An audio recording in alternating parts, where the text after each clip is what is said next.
राधे राधे मित्रों, आप सब कैसे हैं? सब कुशल मंगल हैं। आज सावन मास के लिए एक बहुत अच्छा उपाय बता रहा हूं। भगवान शिव और चंद्रमा का रिश्ता। चंद्रमा क्या है?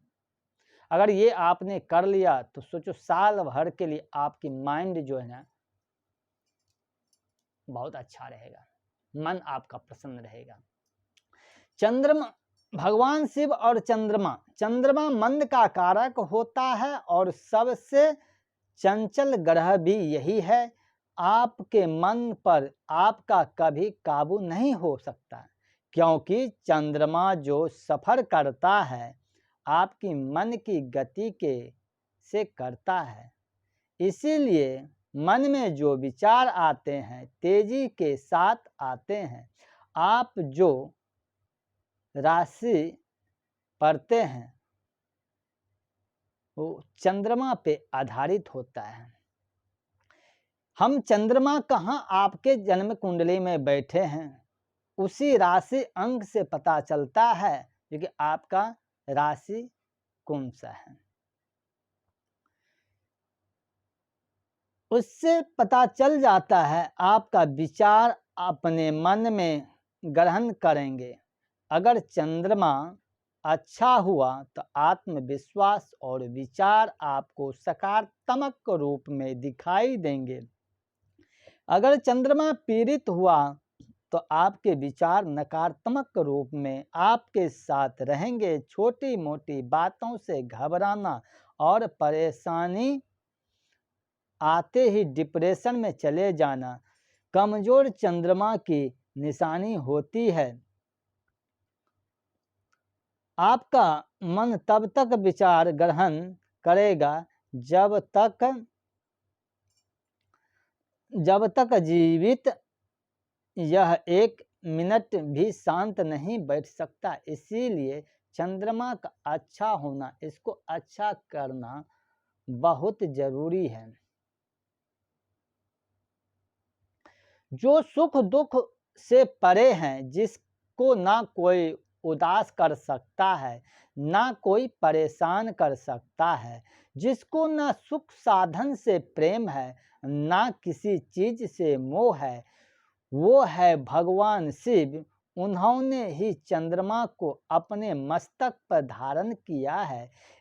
सभी इंद्रियों को उन्होंने ही काबू किया है। और अगर आपको अपनी कुंडली में चंद्रमा को अच्छा करना है तो सावन मास में शिव की पूजा सबसे अच्छा है। आपके लिए सफेद चीजों से भगवान शिव का रुद्रा अभिषेक सोमवार को कराने से चंद्रमा अच्छा होता है। भगवान शिव की पूजा आराधना ओम नमः शिवाय का मंत्र, महामृत्युंजय का मंत्र पढ़ने से, जाप करने से, सफेद चीजों को भगवान सोमवार को करने से चंद्रमा अच्छा होता है। भगवान शिव की पूजा आराधना ओम नमः शिवाय का जाप के साथ शुरू में करना चाहिए। जितना आप हो सके चंद्रमा के मंत्रों का जाप करने से सावन में भगवान शिव और चंद्रमा की कृपा बरसती है। सफेद चीजों का भोग, दूध दही शिवलिंग पर अभिषेक करने से लाभ होता है। पंचामित्र से भी अभिषेक करने से लाभ होता है। अक्षत चढ़ाने से भी लाभ होता है। कपूर मिला हुआ जल से, गंगा जल मिला हुआ जल से अभिषेक करने से लाभ होता है। और भांग से, धतूरे से, बेलपत्र से, मदार के पुष्प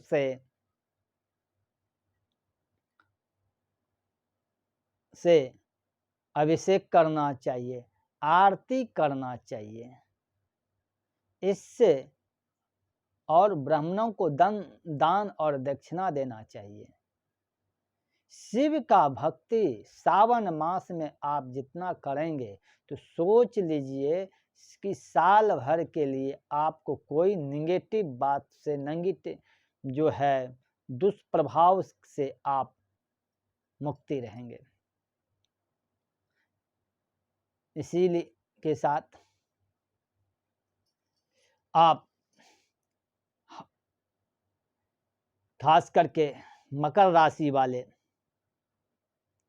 आप इस सावन मास में जरूर रुद्रा अभिषेक करवाएं, महामृत्युंजय करवाएं।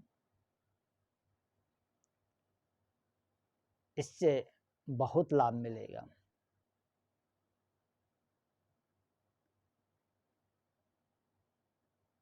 शहद में केसर मिला के अगर आप करते हैं तो आपका अभिषेक करते हैं तो इससे आपका स्वास्थ्य भी अच्छा होगा, आपका बुद्धि भी अच्छा होगा, आपके अच्छे बुद्धि निगेटिव बात जो है वो आपसे आत्मविश्वास का बल मिलेगा, आपके अंदर से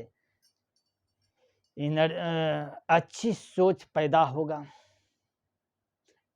सावन मास में साग नहीं खाना चाहिए, दही नहीं खाना चाहिए। कहने का मतलब ये है जो हम शिव भगवान को हम समर्पण करेंगे वो चीज नहीं खाना चाहिए। अगर सोमवार के दिन आप खीर से भोग लगाते हैं, अभिषेक करते हैं और उसमें गाय का घी मिला करके अगर अभिषेक करते हैं, सोच लीजिए अगर आपके घर में अगर आर्थिक परेशानी से आप गुजर रहे हैं तो खीर बना के उसमें जरा सा भी पानी नहीं होनी चाहिए, शुद्ध दूध में कच्चे चावल डाल के उसमें खीर बनाइए और उस खीर में सौंफ डाल दीजिए, ड्राई फ्रूट डाल दीजिए, मक्खन डाल दीजिए और घी डाल दीजिए, उससे भोग भी लगाइए और उससे अभिषेक भी कीजिए। बोले बाबा माँ लक्ष्मी, माँ सती प्रसन्न हो जाएंगे, आपके ऊपर कृपा बरसाएंगे। गन्ने का रस से अभिषेक कीजिए, राहु भी प्रसन्न हो जाएंगे, शनि की भी कृपा हो जाएंगे, लक्ष्मी का भी योग बनेगा।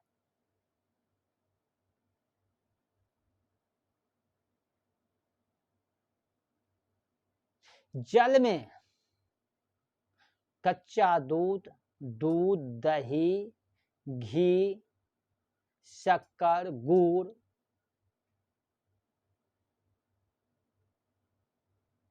चंदन के इत्र डाल करके, सफेद तिल और काली तिल डाल के, जौ डाल करके आप अभिषेक कीजिए, उससे आपका पितृ भी खुश हो जाएंगे।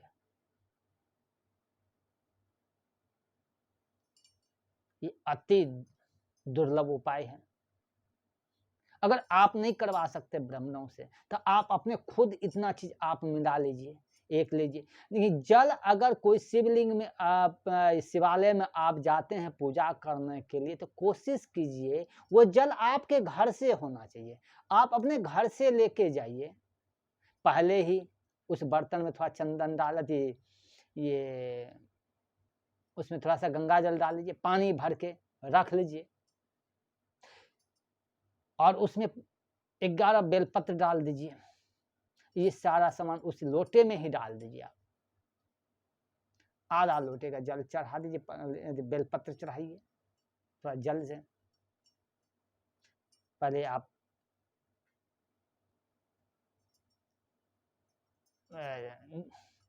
गणेश भगवान को चढ़ाइए, फिर जाकर के अशोक सुंदरी को चढ़ाइए, फिर कुमार कार्तिकेय को चढ़ाए, फिर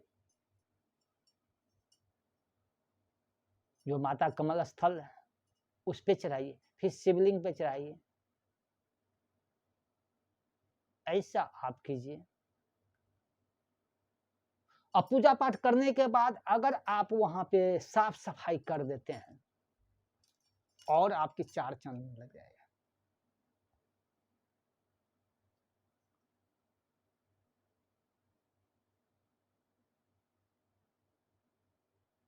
और भोले दाना की बाबा का आशीर्वाद लीजिए।